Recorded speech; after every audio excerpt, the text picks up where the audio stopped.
What if I told you that Shaka Zulu, the warrior king who built one of the most feared empires in African history, might never have existed without his aunt? Yes, not his father, not his mother, but his aunt. A woman you've probably never heard of. A woman who never married, never bore children, yet shaped the destiny of the Zulu nation with the sharpness of her mind and the boldness of her will. Her name was Mkabayi Kajama. Now, before you roll your eyes and think, here we go again with another history lecture, let me stop you right there. This is not dusty textbook stuff. Mkabayi's story is a mix of power struggles, dangerous plots, family drama, betrayal, survival, and more twists than a season of Game of Thrones. The only difference, this wasn't fiction. This was the birth of a kingdom. And instead of iron thrones, we're talking spears, cattle, and a woman who knew how to outthink men who underestimated her. Picture this. It's the late 1700s in southern Africa. The Zulu are not yet the mighty nation that would later bring fear to their enemies. They're just a small chiefdom, surrounded by rival clans much larger and stronger. Their survival hangs by a thread. Leadership is fragile, alliances are shaky, and every decision could spell either survival or destruction. And into this delicate balance steps Mkabayi, a woman who, by all cultural expectations, should have lived quietly in the background. But she didn't. She refused to. From the very beginning, her life was marked by drama. She was born a twin, a dangerous omen in Zulu tradition. The belief was that twins brought misfortune. Usually, one would be killed at birth to protect the clan. But her father Jama refused to follow the custom. He saved both daughters, an act of love that many saw as an act of foolishness. And so from her first breath, Mkabayi lived under the weight of whispers, that she should not exist, that her life carried a curse. But instead of breaking her, this stigma forged her.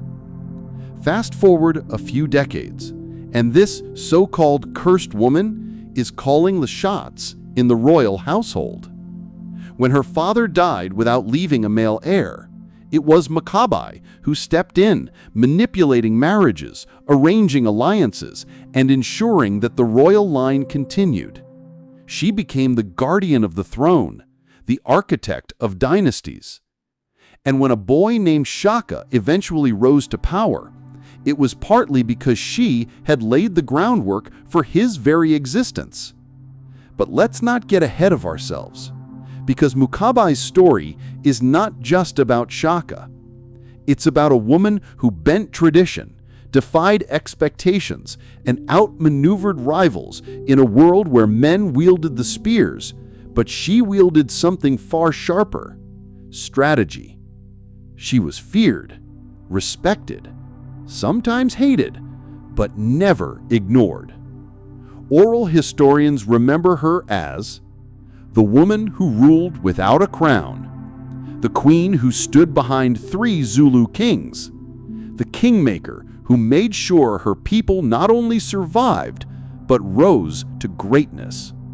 So in this video, we're going to peel back the layers of this untold story.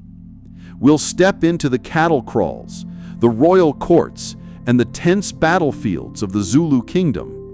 We'll see how Mkabayi shaped the destiny of her people and left behind a legacy that deserves to stand beside the names of Shaka, Dingane, and Mpande.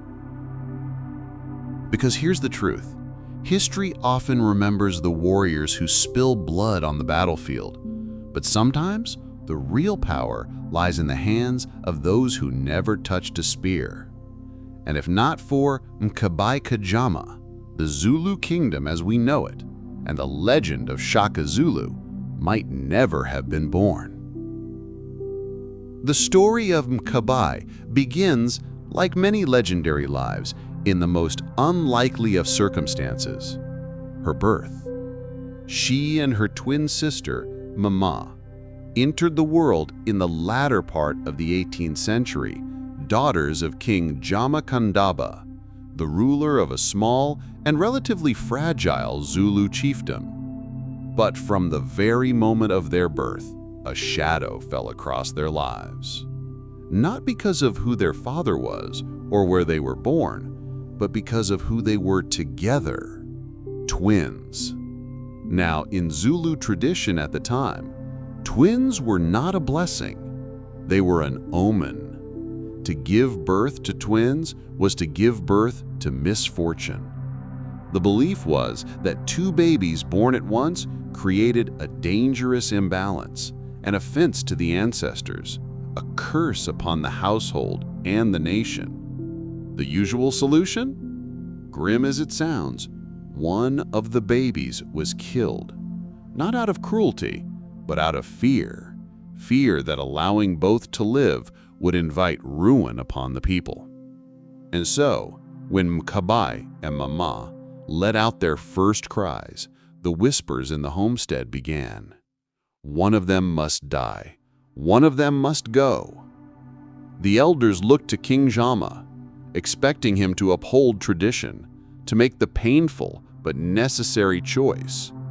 But Jama, stubborn, compassionate, perhaps a little reckless, refused. He declared that both his daughters would live.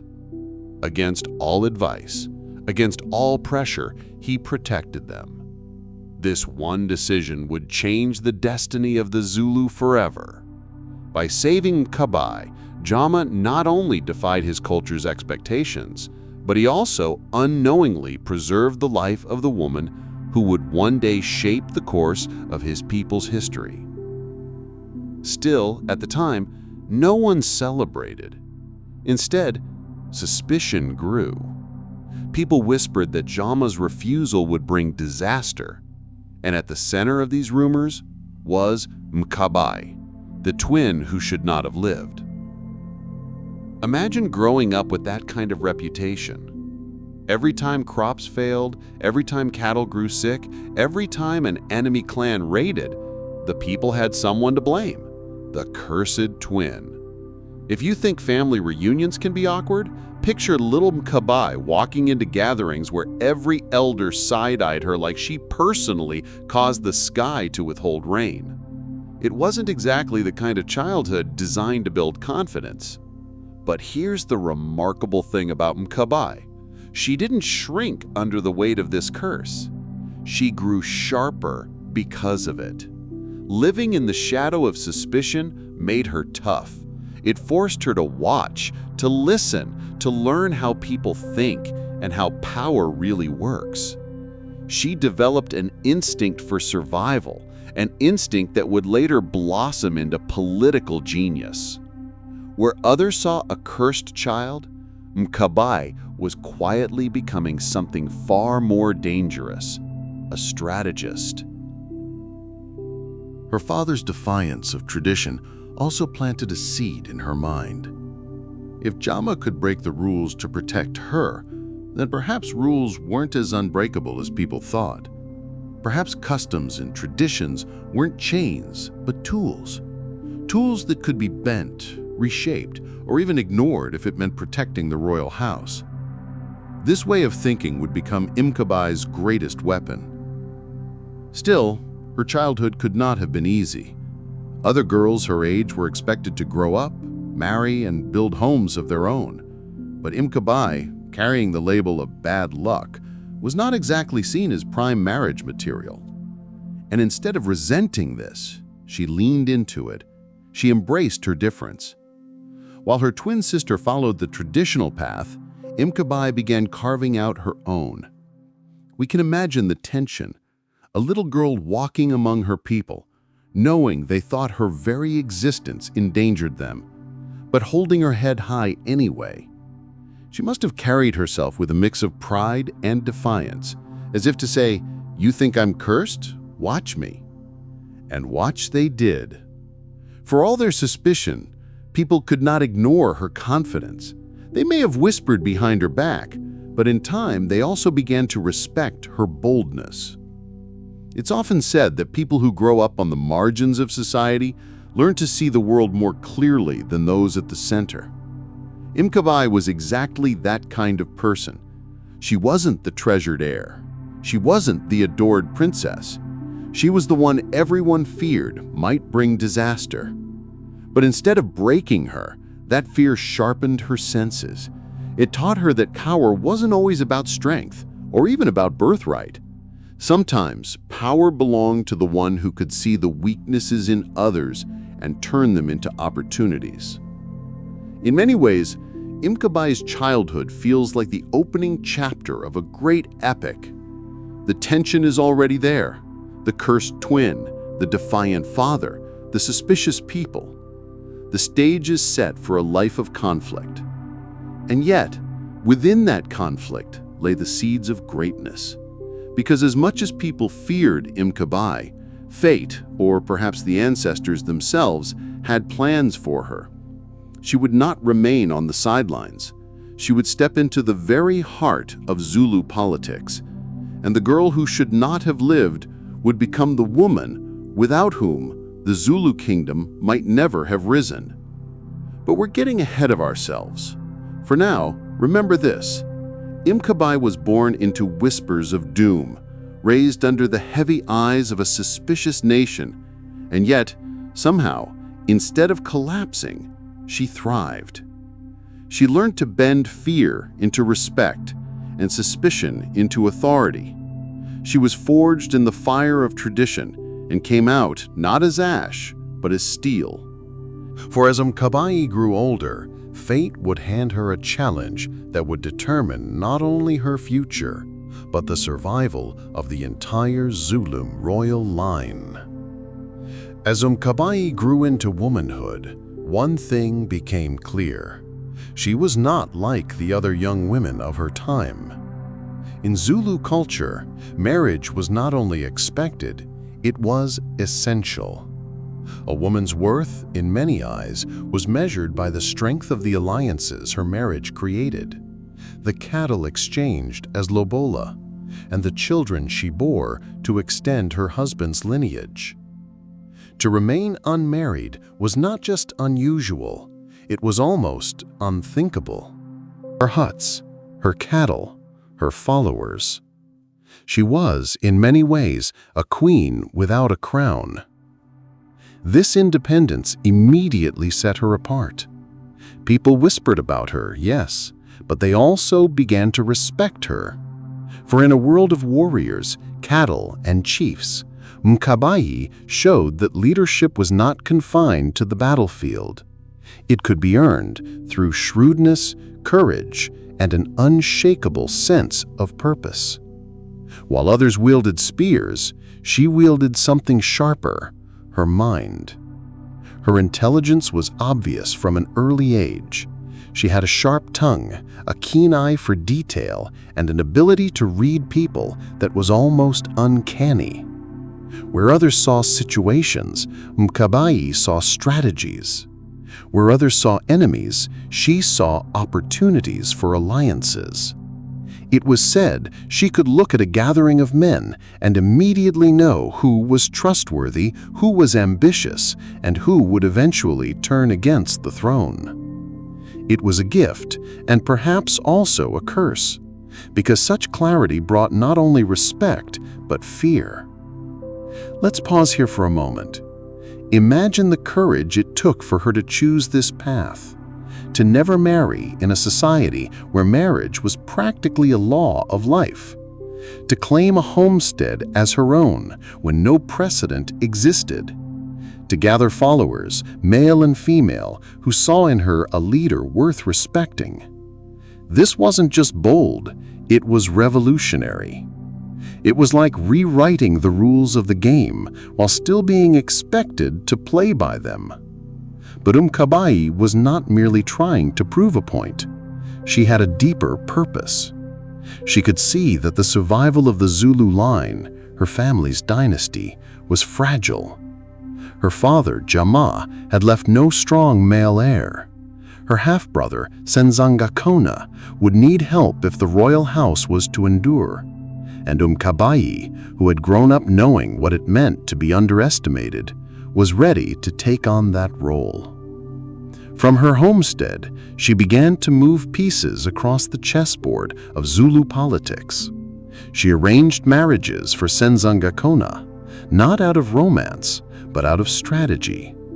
Each union she pushed for was carefully chosen to secure alliances with powerful families, to strengthen the Zulu against larger rival clans, and, most importantly, to ensure the continuation of the royal line. In effect, she was acting as the kingdom's chief political strategist long before such a title existed. It's worth noting here just how radical this was. In most patriarchal systems, women influenced politics indirectly, through their husbands or through their sons. But Mkabayi bypassed those channels altogether.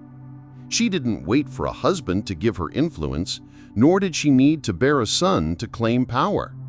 She became an authority in her own right, standing shoulder to shoulder with male chiefs and advisors, and sometimes even towering above them in cunning. Of course, this didn't sit well with everyone. Many men despised her influence, whispering that she was too meddlesome, too ambitious, too dangerous. Some dismissed her as the cursed twin who had grown arrogant. Others feared that she was overstepping boundaries that no woman should cross. But here's the thing about Mkabayi. She didn't care. She had long ago learned that whispers could not kill her, and suspicion could not stop her. If anything, she seemed to thrive on it. Each criticism only fueled her determination. Her role as a kingmaker was already beginning to show. Though she didn't sit on the throne, her fingerprints were all over the decisions that would shape the future of the Zulu. She had become a master of indirect rule, the invisible hand guiding the visible power. Think of her as the architect behind the palace walls, the one laying the foundation stones while others claimed the glory. Without her, the house would crumble. And perhaps this was her greatest genius. She understood that power doesn't always have to be visible to be effective. Sometimes the most enduring influence is the kind that operates in the background, unseen but decisive. By refusing marriage, by building her own homestead, and by carving out her independence, Mkabayi positioned herself not as a queen by birthright, but as something even more formidable, a power broker who owed her authority to no one but herself. Looking back, we can see how this decision, to live as a princess without a crown, planted the seeds for everything that followed. Without her independence, she could never have acted so freely in arranging dynastic marriages. Without her sharp intelligence, she could never have navigated the treacherous waters of clan politics. And without her courage to stand alone, she could never have risen to become the woman who shaped the destiny of Shaka Zulu himself. So yes, while other women of her time were remembered for the alliances they married into, were the sons they raised, Mkabayi would be remembered for something far more enduring. She was the exception to every rule, the outlier who refused to play the part assigned to her. And in doing so, she didn't just survive, she prepared herself to rule. The stage was now set. The cursed twin had become the queen without a crown. And soon the Zulu would face a crisis that would test whether her unusual path had prepared her not just to advise, but to decide the fate of the royal line. The moment that would shape Mkabayi's destiny came with the death of her father, King Jama Kandaba. Jama's passing left the Zulu vulnerable, not only because he had led them through uncertain times, but because he left behind a problem that could tear the dynasty apart. He had no strong male heir ready to take his place. In a world where succession was the lifeline of a kingdom, this was catastrophic. Without a clear heir, rival clans could swoop in, relatives could fight each other, and the Zulu, already a small chiefdom compared to their neighbors, could collapse entirely. The throne was wobbling, the nation's future uncertain. And into this dangerous vacuum stepped Mkabayi. Now remember, this was the late 1700s. A woman, and an unmarried one at that, was not expected to hold political power. She was supposed to be silent in the council, not steering it. But Mkabayi, carrying the confidence she had built from her independence, did not wait for permission. She looked around and realized that if someone didn't act, the Zulu dynasty would die with her father. And so she made a choice. She would be that someone. Her solution was bold, unconventional, and brilliant. She turned to her younger half-brother, Senzangahona Kandaba, and made it her mission to secure his future as king. But here's the problem. One brother with no powerful alliances would not be enough to stabilize the kingdom. The Zulu needed ties, strong ties, with families whose loyalty would matter when war or famine struck. They needed marriages, not marriages of love, but marriages of strategy. And if Senzangahona wasn't going to make those connections himself, Mkabayi would do it for him. And so the Princess Without a Crown became a matchmaker. Not the kind with flowers and love letters, but the kind who treated marriage like a chess move. Every wife she secured for Senzangahona was chosen for a reason. This one ties us to that clan. That one brings cattle wealth.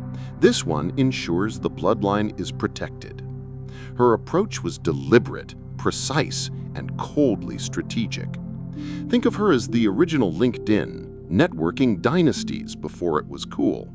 Except instead of job offers and profile pictures, the exchanges were cattle, land, and political survival. Swipe left if your clan was weak. Swipe right if your warriors were strong. One of these unions would change the course of history forever. Through her orchestration, Senzangahona married Nandi, a woman whose lineage was not particularly noble, but whose strength of character was undeniable. From that union came a boy named Shaka, a boy who in time would grow into one of Africa's most legendary kings. It's tempting to jump straight to Shaka's rise, but let's pause here, because it's easy to overlook just how fragile this moment was. Without Mkabayi's interventions, there might not have been a marriage between Senzangahona and Nandi. Without that marriage, there would have been no Shaka. Without Shaka, the Zulu kingdom as we know it might never have existed. That is the scale of Mkabayi's influence. She didn't just influence politics, she influenced destiny. But her job didn't end with securing a bride or two. She had to keep the entire royal household intact through years of uncertainty. Senzangahona was not the strongest of leaders, and rivals circled constantly. Larger clans like the Mthetwa and Ndwandwe loomed like storm clouds, threatening to absorb the Zulu at any moment. Mkabayi's matchmaking was not just about producing heirs, it was about ensuring that the Zulu had allies powerful enough to buy them time until a stronger king could rise. And here lies the tension that defined her life.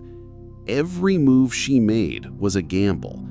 Each marriage she arranged could either strengthen the throne or provoke rivals. Each alliance she stitched together could either secure loyalty or plant seeds of betrayal. It was like walking a tightrope while balancing an entire kingdom on her shoulders. To understand how daring this was, imagine her position. Every decision was second-guessed by men who thought she had no right to sit at the table.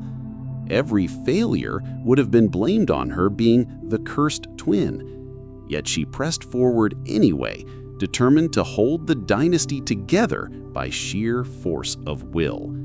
She could see what others could not, that the Zulu were not doomed to remain a minor clan. They could rise.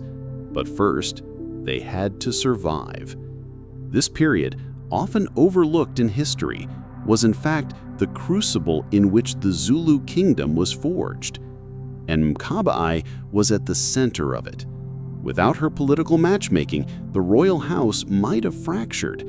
Without her calculated moves, Shaka's claim to the throne might have been impossible. Without her vision, the Zulu might have remained just another small clan, swallowed up by larger neighbors. Of course, not everyone appreciated her efforts. Many elders muttered that she was too involved, that she was meddling in matters reserved for men. Some saw her as power-hungry, manipulating her half-brother for her own purposes. Rumors swirled that she was cursed, that she was ruthless, that she was plotting not just for the good of the Zulu, but for her own dominance. Yet, whether out of fear, respect, or grudging acknowledgement, no one stopped her. And maybe that's the most telling part of her story. In a society where women were expected to wield influence indirectly, Mkabayi wielded it openly. In a culture where kings decided, she decided. In a clan where tradition ruled, she bent tradition to her will. That courage, that audacity, is what ensured the Zulu line did not crumble with Jama's death. Looking back, it almost feels poetic. The girl who should not have lived, the twin marked as an omen, became the very person who saved her people from extinction. She took the curse laid on her shoulders and transformed it into a crown she never wore, but always carried. And at the heart of her work stood a boy who, at the time, was just another child. A boy whose future was far from certain, whose early years would be marked by hardship, exile, and rejection. But thanks to Mkabayi, that boy even existed at all. Thanks to her, his blood carried the legitimacy of the Zulu line. And thanks to her, when the time came, Shaka would have a throne to claim. For now, though, the story rests on Mkabayi. She was playing with fire, orchestrating marriages, balancing rivalries, and securing alliances with nothing less than the survival of the Zulu nation at stake. Each move was dangerous, each decision was high risk, but she played the game better than anyone else, because Mkabayi understood something profound. Kingdoms are not only built on the battlefield, they are also built in bedrooms, in council huts, and in the unseen strings of alliances. And while the warriors sharpened their spears, she sharpened her mind. The survival of the Zulu line had been secured, for now. But as history would soon prove, Mkabayi's greatest challenges were still ahead. Shaka, the child whose birth she had made possible, would grow up to be a storm that would sweep across southern Africa, reshaping the destiny of entire peoples. And once again, standing in the shadows of the throne, would be the woman who had made it all possible. The twin who should not have lived. The princess without a crown. The Kingmaker herself. If the Zulu story was a movie, this is the part where the camera pans from Mkabayi's political scheming to a lonely boy chasing goats in exile, Shaka Zulu. His story is legendary now, but rewind to his childhood and you'll see just how fragile his destiny really was. Shaka's father, Zulu, might have been king, but his relationship with Shaka's mother, Nandi, was rocky from the start. Their union had been partly engineered under Mkabayi's watchful eyes, but the kingdom was not exactly rolling out the red carpet for Nandi or her son. Shaka was marked as an outsider, almost from birth. Some elders whispered that Nandi was too proud, others that the boy himself carried a shadow. And when palace politics grew heated, both Nandi and her son were forced into exile, sent to live among Nandi's people and later with the Mtethwa. For most children, that kind of rejection was a death sentence, not just socially, but physically. Food was scarce, cattle were wealth, and without strong kinship backing, survival was uncertain. But here's where Mkabayi's invisible hand steadied the scales. Though she didn't cradle Shaka on her lap or teach him how to throw a spear, she never let the Zulu dynasty forget about him. Shaka wasn't just some exile's kid. He was the living fruit of the royal matchmaking she herself had orchestrated. To erase him would have been to erase her political gamble. And if there's one thing Mkabayi wasn't about to do, it was admit defeat. Behind the scenes, she worked to keep political channels open. Rival clans circled like vultures, ready to exploit any gap in the royal bloodline. Mkabayi quietly reminded the elders, Senzanga Kona's son exists. Whether you like him or not, the blood flows in him. It was less a plea and more a warning. Ignore him at your own risk. Meanwhile, Shaka was growing up hard. He was bullied for being an outsider, mocked for his looks, and often treated as less than others. But here's the ironic twist. That hardship forged the steel that later terrified his enemies. While other boys enjoyed the comfort of a settled homestead, Shaka learned resilience, endurance, and cunning. Hunger taught him strategy. Rejection taught him discipline. He was, in a sense, being forged in fire. And yet, none of that would have mattered if the political groundwork hadn't been carefully tilled by Mkabayi. She wasn't raising him in a motherly sense, but in a dynastic sense. She was protecting the chessboard, so that when this once exiled pawn grew into a warrior, there would still be a throne for him to claim. Without her, Shaka's exile might have ended in obscurity, just another forgotten son wandering in the veld. The tension here is delicious. On one side, you have a boy in exile, scrabbling to survive, completely unaware that his aunt, back in the Zulu kingdom, is essentially saving his seat at the table. On the other side, you have rival factions plotting, always ready to pounce if the dynasty showed weakness. And somewhere in the middle stands Mkabayi. Not beloved, not glamorous, often whispered about with suspicion, but utterly immovable. Humor helps us see it clearly. Imagine the Zulu royal house as a group chat.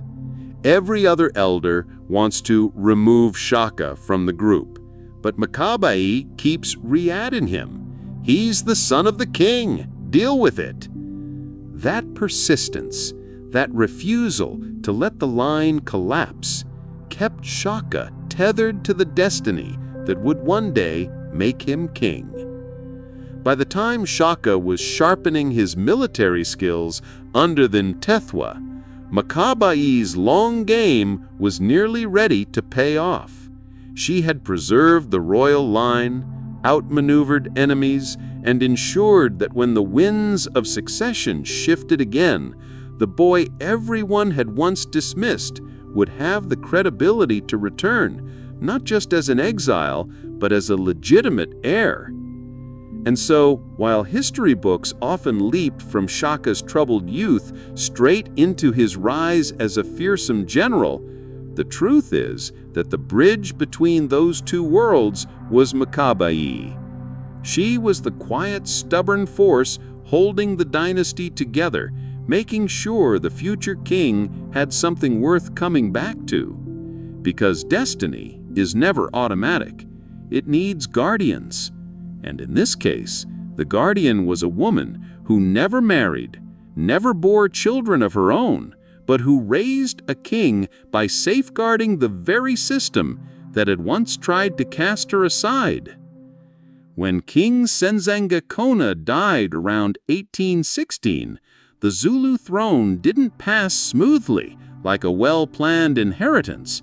No, this was Africa's version of a reality show elimination round, complete with betrayals, rivalries, and more than one assassination attempt.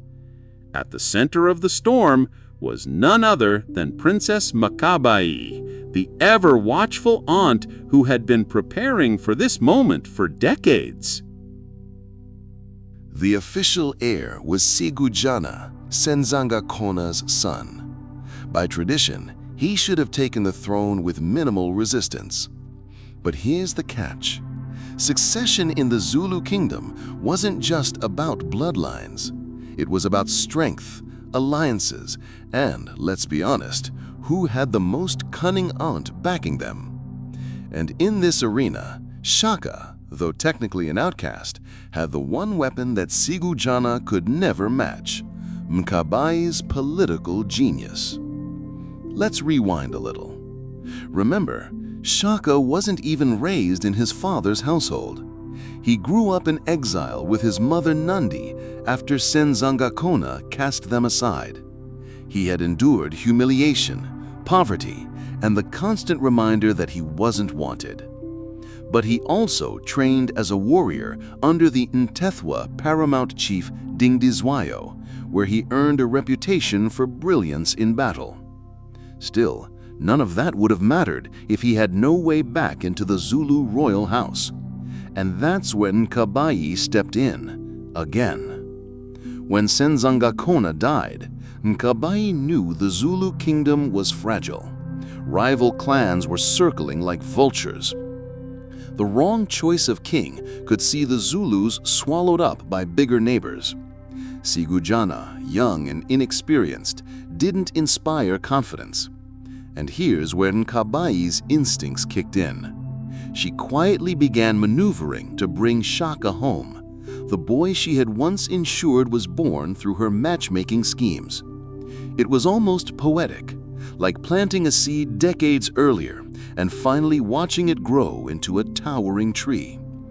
Of course, nothing in Zulu politics was as simple as a family reunion. There were whispers of palace plots, secret meetings at night, and the careful positioning of allies within the royal household. Many accounts suggest that Sigujana didn't last long. His reign was cut tragically short, possibly with Mkabayi's blessing. Some even say she orchestrated his death, though historians debate the details. But one thing is certain, she cleared the path for Shaka. Now, imagine this moment. Shaka, the outcast son, strides back into the Zulu homeland. He's tall, imposing, battle-hardened from years with the Ntethwa. The people are wary, but intrigued. And behind him stands Mkabayi, the formidable aunt who seems to have a knack for pulling strings no one else can even see. It's as if she's whispering to the kingdom itself, "This is the man, follow him." From here, Shaka begins his meteoric rise. He consolidates power with ruthless efficiency, defeating rivals, reorganizing the army, and laying the foundations for what would become the Zulu Empire. But make no mistake, he doesn't do this alone. Every bold move he makes is shadowed by Mkabayi's quiet influence. She's not the one charging into battle with an assegai, but she's the one ensuring the right warriors rally to his side, the right alliances hold, and the right enemies are quietly removed before they can become threats. It's almost comical when you picture it. Shaka, the fierce warrior king, feared across southern Africa, is essentially being stage managed by his aunt. Imagine trying to cement your reputation as the most terrifying ruler in the land, while someone keeps tugging your ear like, "Shaka, did you sharpen your spear today? And remember to stand up straight in front of the warriors." She was both his greatest supporter and, at times, his sternest critic. But this wasn't just maternal fussing. Mkabayi's watchfulness was a survival mechanism. She had seen kings rise and fall, watched the kingdom wobble on the edge of collapse, and understood better than anyone that power wasn't just about brute strength. It was about perception, about timing, and the careful balancing act of keeping friends close and enemies terrified. And while Shaka became the face of the Zulu ascendancy, Mkabayi was its backbone. Of course, not everyone appreciated her influence. Some whispered that she was ruthless, that she meddled too much, that she was the true power behind the throne. And maybe those whispers weren't entirely wrong. If Shaka was the sword, Mkabayi was the hand guiding it. And sometimes, that hand didn't hesitate to point the blade inward towards family. She is said to have played a role in palace intrigues that removed not only Sigujana, but also other rivals, including Shaka's own brothers later in the saga. Yet, despite this dark edge, it's impossible to ignore her brilliance. Without Mkabayi, Shaka may have remained a forgotten exile, another warrior lost to history. With her, he became the architect of an empire. And as much as the legends exalt Shaka's military genius, it's worth remembering none of it would have been possible without the woman who made sure he had a throne to fight for in the first place. And so, as the drums of war echoed across the hills and Shaka's armies began to march, the figure of Mkabayi loomed quietly in the background, not on the battlefield, but in the council hut, not leading charges, but ensuring the charges had leaders. She was the strategist no one dared to underestimate, the aunt whose influence was woven into every spear and shield. If this were a play, Shaka would be the fiery lead actor, commanding the stage with charisma and fury. But Mkabayi, she would be the director, standing in the shadows, ensuring every scene unfolded exactly as planned. And perhaps that's the most fitting way to understand her role in his rise, the unseen force that turned an outcast boy into a king feared by nations. By the time Shaka was firmly seated on the throne, one truth had become impossible to ignore. Mkabayi was the Zulu kingdom's unshakable backbone. She had no official title, no ceremonial crown, no husband to legitimize her position in a patriarchal society, but everyone knew who truly held the strings. She was the quiet force, the shadow in the hut, the sharp mind behind the king's spear. Think of her as the Zulu equivalent of a prime minister, intelligence chief, and family elder, all rolled into one. And yet, she never overshadowed the kings directly. That would have been suicide. Instead, she positioned herself as the ever-watchful aunt, the one whose advice carried more weight than entire regiments. In fact, many oral historians say that no decision of consequence passed without first being whispered in Mkabayi's ear. Mkabayi's brilliance lay not just in her political acumen, but in her survival instincts. She lived in an age where leadership turnover often meant spears in the back, sometimes literally. If a king died, his advisors often followed him into the grave, whether through execution or political purges. But not Mkabayi. She outlived and outmaneuvered every storm. She advised Shaka.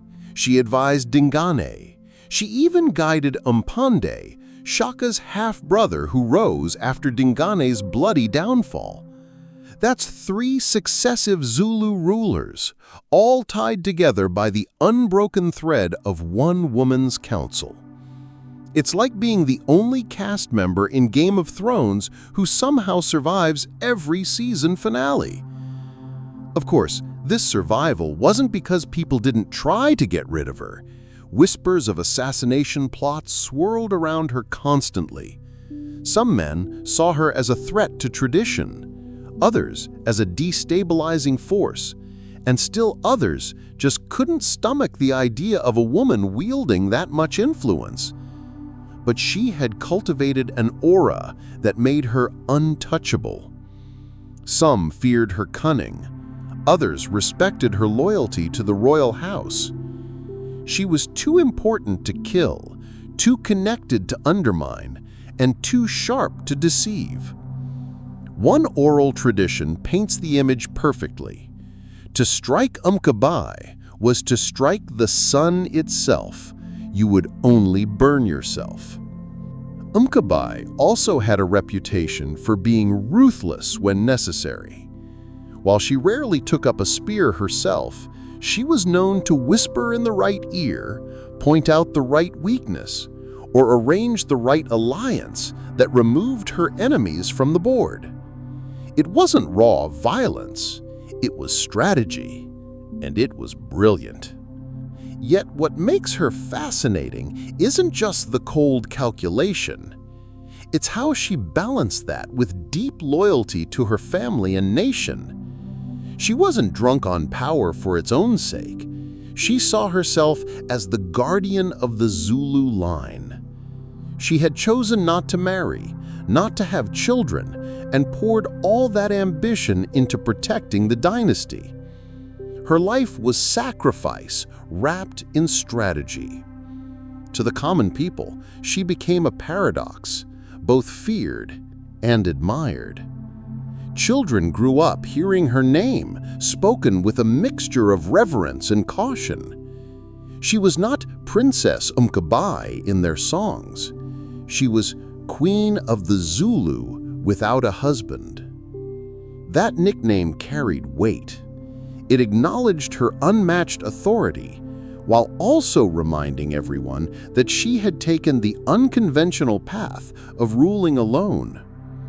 In fact, her unmarried status became her superpower. By refusing to be tied to any man, she refused to be controlled by any family alliance. She belonged to the Zulu kingdom itself, free to maneuver in ways that married women could never dream of. Picture this: kings came and went, warriors fought and fell, dynasties rose and trembled, but Mkabayi remained, always in her homestead, always near the center of power, always the steady hand behind the throne. While men carved their legacies in blood and conquest, she carved hers in whispers, strategies, and survival. And here's the kicker. In a culture where women were often confined to the domestic sphere, Mkabayi managed to bend tradition without breaking it. She didn't demand the title of king or queen. She created a third role entirely, something in between, something uniquely hers. That was her genius. Imagine being Shaka Zulu, the most feared warrior of your time, the man who restructured armies and terrorized empires, yet always knowing your aunt was watching, ready to correct, advise, or redirect. Imagine Dingane, infamous for murdering Shaka and trying to hold the throne, still unable to sideline this formidable woman. Imagine Mpande, who outlasted them all, still finding himself under her counsel. The Zulu throne may have belonged to men, but its heartbeat? That was Mkabayi. By the time her legend had spread far and wide, she had already become less of a person and more of a myth. Elders would shake their heads and say, yes, the king rules, but the king's shadow belongs to Mkabayi. She was the aunt who never married, the princess who never wore a crown, the strategist who never carried a spear, but in many ways, she was the architect of the Zulu nation's rise. Without her, there might have been no Shaka, no Zulu empire, no story to tell. As the sun set on the life of Princess Mkabayi, the Zulu kingdom stood stronger, more cohesive, and more enduring than it had been in decades. Her life was a masterclass in survival, strategy, and quiet influence. She had lived through the deaths of kings, palace intrigues, rival factions, and the rise of a legendary warrior who would redefine southern Africa. Yet she remained unshaken, unbowed, and unforgotten. Mkabayi's legacy is inseparable from the survival and rise of the Zulu dynasty. She was there when the line teetered on the edge of collapse after King Jama's death. She orchestrated marriages that ensured the bloodline continued. She returned Shaka from exile and made certain he had the political foundation necessary to claim the throne. And she remained a steady hand as he transformed the Zulu into an empire feared across the continent. Without her interventions, it is entirely possible that Shaka would have just been another rejected child of a minor chief, lost to history, rather than remembered as one of Africa's most formidable leaders. It is tempting to romanticize Shaka's rise solely as the result of battlefield genius, military reforms, and ruthless leadership. But the truth is more complex. History often celebrates the warriors with spears, the generals who reshape nations with swords, and the kings who crush rivals under the weight of their power.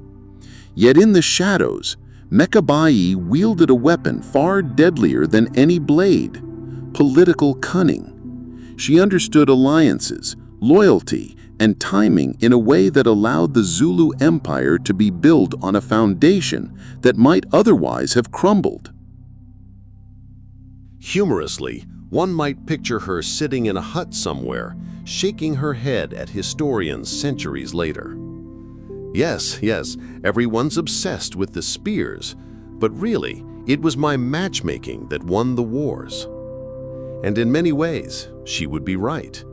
Her interventions, sometimes subtle, sometimes ruthless, determined who lived, who ruled, and who would shape the destiny of the Zulu people. Her story challenges assumptions about gender, power, and influence. In a patriarchal society that expected women to marry, bear children, and exist under male authority, Mkabayi carved her own path. She refused to marry, refused to bear children, yet became arguably more influential than any man in the royal household. She became a strategist, an advisor, a queenmaker, and a guardian of the dynasty, all without the legitimacy conferred by marriage or formal title. It is perhaps the greatest irony of her life. The woman who never wore a crown ended up holding the kingdom together through decades of upheaval. Kings came and went, brothers plotted against brothers, enemies circled like vultures. Yet Mkabayi survived. She navigated assassination rumors, palace intrigues, and dangerous politics with a grace and cunning that few could rival. While warriors tested their mettle on the battlefield, she tested hers in whispers, letters, and the subtle push of alliances. And like any master strategist, she emerged not just alive, but victorious. Her story also invites reflection on the nature of history itself. So often, history celebrates the visible, the swords, the battles, the overt displays of power. But the most lasting influence is often invisible, working quietly behind the scenes. Mkabayi's life reminds us that power can take many forms, and that influence doesn't always need to be proclaimed from a throne to be transformative. Even today, oral traditions remember her as the Queen of the Zulu without a husband. That simple title speaks volumes. It is a testament not just to her independence, but to the indelible mark she left on the Zulu kingdom. It is a recognition that one person's intelligence, courage, and vision can shape history in ways that formal authority alone cannot. Her death marked the end of an era, but her legacy lived on. The Zulu kingdom she helped stabilize continued to thrive under Shaka and his successors. The alliances she forged, the bloodlines she safeguarded, and the political structures she helped reinforce all contributed to the enduring strength of the Zulu state. Without Mkabayi, the empire may never have risen to prominence, and Southern African history might have unfolded very differently. In closing, Mkabayi's story is both extraordinary and instructive. It reminds us that history is not only shaped by those who wield swords, but also by those who wield ideas, strategy, and vision. She challenges traditional gender roles. She reshapes the narrative of power. She demonstrates that influence does not require visibility or conventional authority. In a world quick to praise warriors, she stands as proof that the quiet, the cunning, and the determined can be just as formidable. As we remember Shaka Zulu for his conquests, we should also remember Mkabayi for the invisible empire she built behind the throne. The Zulu nation, as powerful as it became, owes much of its foundation to a woman who refused to be constrained by expectation, who refused to be ignored, and who transformed exile, rumors, and whispers into enduring political power. History may remember Shaka's spears, but Mkabayi's legacy, her political matchmaking, her vision, her courage, remains the silent, unshakable force behind them. And perhaps that is the most fitting tribute to a queen without a crown. A life lived for her people, a destiny shaped by her hand, and a history that, finally, cannot forget her. So, let's return to the question we began with.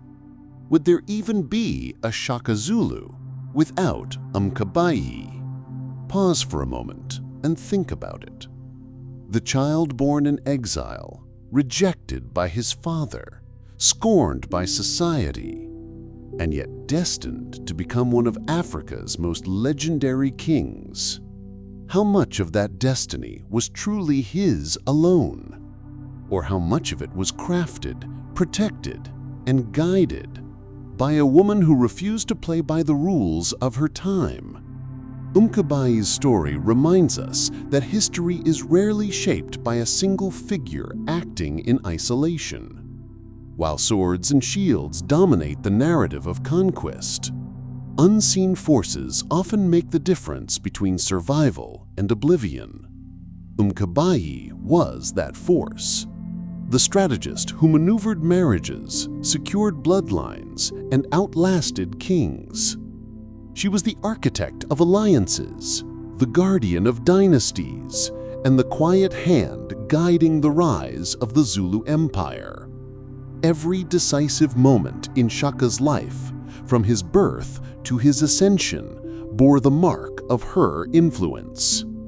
And yet, she never sought glory for herself.